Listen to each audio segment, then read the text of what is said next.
चलो हम लोग पढ़ रहे हैं परमाणु की संरचना, स्ट्रक्चर ऑफ द एटम। इसमें पिछले क्लास में हमने पढ़ा था परमाणु संख्या और द्रव्यमान संख्या।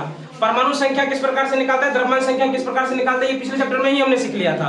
लेकिन कल हमने ये भी निकालने के लिए सीखा कि आखिर किस प्रकार से इलेक्ट्रॉन की मात्रा निकाली जाती है, प्रोटॉन की मात्रा निकाली जाती है और न्यूट्रॉन की मात्रा किस प्रकार से निकाली जाती है, ये समझ लिया था पिछले क्लास में। आज उसी से हम लोग थोड़ा सा आगे बढ़ते हैं और एनसीईआरटी का जो 2 क्वेश्चन है उसको लेते हैं। 2 क्वेश्चन कहने का मतलब ये है कि वो किसी पेज में मतलब बीच में ही दिया हुआ क्वेश्चन है, ठीक है। उसको लेते हैं, उसको बना लेते हैं, उसके बाद फिर आगे बढ़ेंगे, ठीक है। तो सबसे पहला क्वेश्चन जो है उसमें ये पूछा गया है कि यदि किसी परमाणु में इलेक्ट्रॉन की संख्या 8 है और प्रोटॉन की संख्या भी 8 है, तब परमाणु की परमाणु संख्या क्या है और परमाणु का क्या आवेश है, ठीक है ना। दोनों चीज पूछा है, परमाणु की परमाणु संख्या क्या है और परमाणु का आवेश क्या है। देखो परमाणु संख्या हम यहाँ पे थोड़ा सा उल्टा करके लिख दिए हैं, यहाँ पे परमाणु आवेश निकाल दिया और यहाँ पे परमाणु की परमाणु संख्या बता दी है ना।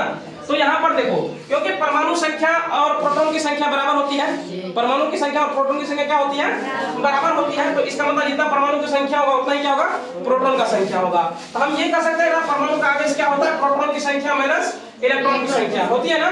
तो इसका मतलब 8 हमारा प्रोटॉन की संख्या है और इलेक्ट्रॉन की संख्या कितनी है, 8 है। तो इसका मतलब आवेश कितना हो गया, 0 हो गया। ये तुम्हारा परमाणु का आवेश पूछ रहा था। अब 2 नंबर में ये समझो कि कह रहा है कि प्रोटॉन की संख्या इलेक्ट्रॉन की संख्या के बराबर है ना। प्रोटॉन की संख्या क्या है, इलेक्ट्रॉन की संख्या के बराबर है, इसलिए क्या होगा, परमाणु उदासीन होगा, है ना। पूछ रहा था कि परमाणु संख्या क्या होगा, तो वो क्या होगा, उदासीन होगा। कोई दिक्कत है, परमाणु संख्या क्या हो जाएगा, उदासीन हो जाएगा। अब अगला क्वेश्चन है इसी में कि एक परमाणु के नाभिक में उपस्थित प्रोटॉन और न्यूट्रॉन की संख्या, अर्थात प्रोटॉन और न्यूट्रॉन की संख्या को द्रव्यमान संख्या का, अच्छा चलो इसका क्वेश्चन हम नहीं लिखे हैं, पहले क्वेश्चन एक बार देख लेते हैं ना। तो चलो क्वेश्चन एक बार बता देना। चलो क्वेश्चन एक बार, इसका क्वेश्चन हम नहीं लिखे हैं। तो इसमें क्वेश्चन था कि सारणी 401 की सहायता से ऑक्सीजन और सल्फर परमाणु की द्रव्यमान संख्या ज्ञात कीजिए। सल्फर और ऑक्सीजन की द्रव्यमान संख्या ज्ञात कीजिए, यही हमारा क्वेश्चन था, ठीक है ना। तो सल्फर और ऑक्सीजन की द्रव्यमान संख्या निकालने के लिए सबसे पहले ये समझना होगा कि द्रव्यमान संख्या निकालते कैसे हैं। तो उसमें यही चीज हम लिखे हैं कि एक परमाणु के नाभिक में उपस्थित प्रोटॉन और न्यूट्रॉन की संख्या को क्या कहते हैं, द्रव्यमान संख्या। तो नाभिक मान लो ये यहाँ पर अगर हम तुमको दिखाएं, ये किसी परमाणु का नाभिक है ना। तो नाभिक में हम क्या बोले हैं, प्रोटॉन और न्यूट्रॉन दोनों होगा, है ना। तो इसका मतलब प्रोटॉन और न्यूट्रॉन की संख्या को हम लोग क्या कह सकते हैं, द्रव्यमान संख्या।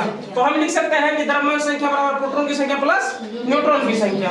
तो वही लिखे हैं कि द्रव्यमान संख्या बराबर प्रोटॉन की संख्या प्लस न्यूट्रॉन की संख्या। तो ऑक्सीजन की प्रोटॉन की संख्या कितनी है, 8 और न्यूट्रॉन की संख्या कितनी है, 8। इसका मतलब इसकी द्रव्यमान संख्या कितनी हो जाएगी, 16 हो जाएगी।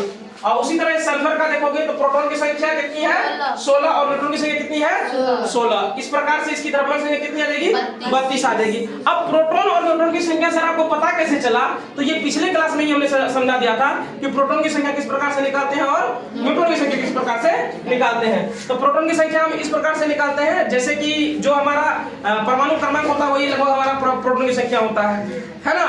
और उसके बाद न्यूट्रॉन की संख्या निकालने के लिए हम लोग क्या किए थे, प्रोटॉन माइनस उसको प्रोटॉन की संख्या न्यूट्रॉन की संख्या द्रव्यमान संख्या में से किसको माइनस कर दिए थे, प्रोटॉन की संख्या को माइनस कर दिए थे। तो वहां से हमारा क्या निकल गया था, न्यूट्रॉन की संख्या निकल गया था। कोई दिक्कत। चलो अब आगे बढ़ते हैं और बात करते हैं समस्थानिक का। तो इसमें एक पॉइंट है छोटा सा, जिसको हम लोग क्या कहते हैं, समस्थानिक कहते हैं। समस्थानिक को समझने के लिए सबसे पहले इसका डेफिनेशन समझ लो कि एक ही तत्व के परमाणु जिनकी परमाणु संख्या समान लेकिन द्रव्यमान संख्या भिन्न भिन्न होती है। मतलब ये लगभग एक ही कैटेगरी के जो तत्व होते हैं उसमें जो जिसका परमाणु संख्या क्या है, एक जैसा है, लेकिन द्रव्यमान संख्या क्या है, अलग अलग है। आगे कुछ एग्जांपल भी लिए, तुमको ज्यादा डिटेल्स में समझ में आएगा समस्थानिक। तो उसका क्या होता है, परमाणु संख्या एक होता है लेकिन द्रव्यमान संख्या क्या होता है, अलग होता है। तो उसी को हम लोग क्या कहते हैं, समस्थानिक कहते हैं। क्या कहते हैं, समस्थानिक। जैसे देखो एक एग्जांपल दिया है, हाइड्रोजन परमाणु के 3 समस्थानिक है। हाइड्रोजन परमाणु कितने समस्थानिक है, 3 समस्थानिक है। एक तो पहला प्रोटियम, ड्यूटेरियम और ट्राइटियम, 3 इसका लिखे हैं। अब देखो क्या होता है कि प्रोटियम, यहाँ पे ध्यान से देखो, ये हमारा क्या हो गया, परमाणु संख्या, और ये क्या हो गया हमारा, द्रव्यमान संख्या, है ना, द्रव्यमान संख्या हो गया। तो यहाँ पर देखो प्रोटियम का एक एक है ना, कोई दिक्कत। ये मतलब कहने समस्थानिक है किसका, हाइड्रोजन का। हाइड्रोजन परमाणु के 3 समस्थानिक देख रहे हैं हम लोग। अब उसके बाद ड्यूटेरियम को देखो, ड्यूटेरियम का क्या होता है, परमाणु संख्या देखो सेम है ना, एक, इसका भी एक, लेकिन द्रव्यमान संख्या अलग हो गया। उसके बाद ट्राइटियम का देखो, परमाणु संख्या समान है लेकिन द्रव्यमान संख्या क्या हो गया, चेंज हो गया। तो अब इसका देखो, एक हो गया प्रोटियम का, ड्यूटेरियम का 2 हो गया और ट्रेटियम का 3 हो गया। मतलब 3 इसका अगर समस्थानिक है, तीनों का द्रव्यमान संख्या अलग अलग है लेकिन परमाणु संख्या क्या है, समान है। तो इस प्रकार से समस्थानिक को हम लोग समझ सकते हैं कि जिसका परमाणु संख्या समान और द्रव्यमान संख्या अलग हो उसी को हम लोग क्या कहते हैं, समस्थानिक कहते हैं। कोई दिक्कत है, याद हो गया होगा।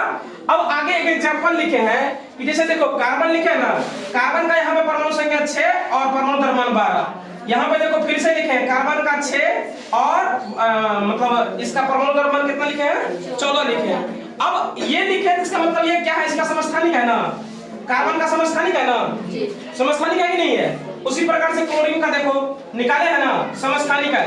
तो अब देखो जिसका समस्थानिक होता है उसका द्रव्यमान जो है लगभग चेंज हो जाता है, और इसको निकालने के लिए हम लोग प्रतिशत निकालते हैं तो वहां से समझ में आता है कि कितना इसका द्रव्यमान माना जाएगा, ठीक है ना।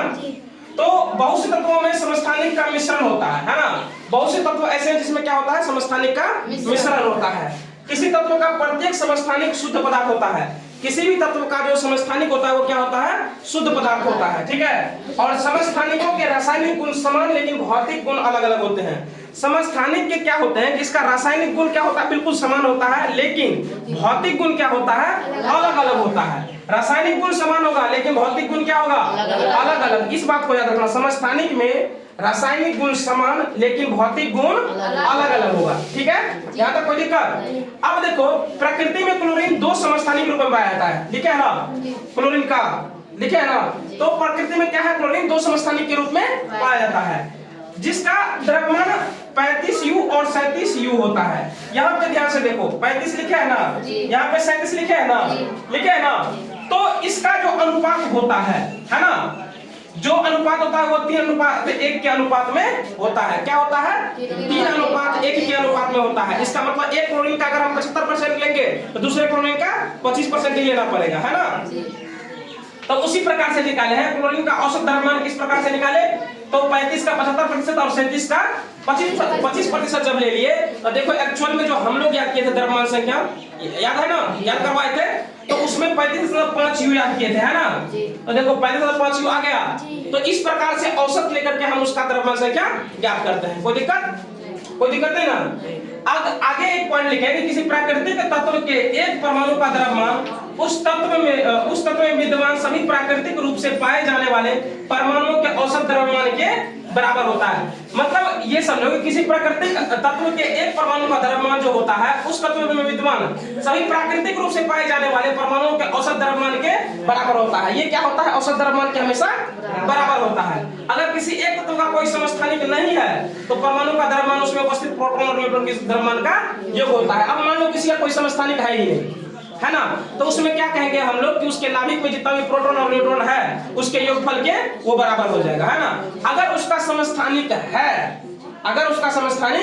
है तो उसका अनुपात निकाल करके, मतलब उसका हमको 3:1 में अगर मान लो क्लोरीन है जिसका मान लो औसत निकाल लिए ना, उसी प्रकार से जिसका समस्थानिक है तो औसत निकाल करके हम लोग क्या निकाल लेंगे, वहां से द्रव्यमान संख्या निकाल लेंगे। समझ में आ गई बात को, यहाँ तक समझ में आ गई ना। समय होने के कारण आज हम लोग यहीं तक पढ़ेंगे। अगले क्लास में हम लोग और आगे चर्चा करेंगे और आगे हम लोग अभ्यास करने की कोशिश करेंगे। तुम लोग भी घर पर जाओगे तो अभ्यास देखने की कोशिश करना। अब अभ्यास में से कोई क्वेश्चन छूटना नहीं चाहिए, तुम लोगों से बन जाएगा। अगर फिर भी नहीं बनेगा तो आगे हम लोग क्लास में बुला लेंगे सभी को, ठीक है। फिलहाल आज की क्लास में हम लोग इतना ही।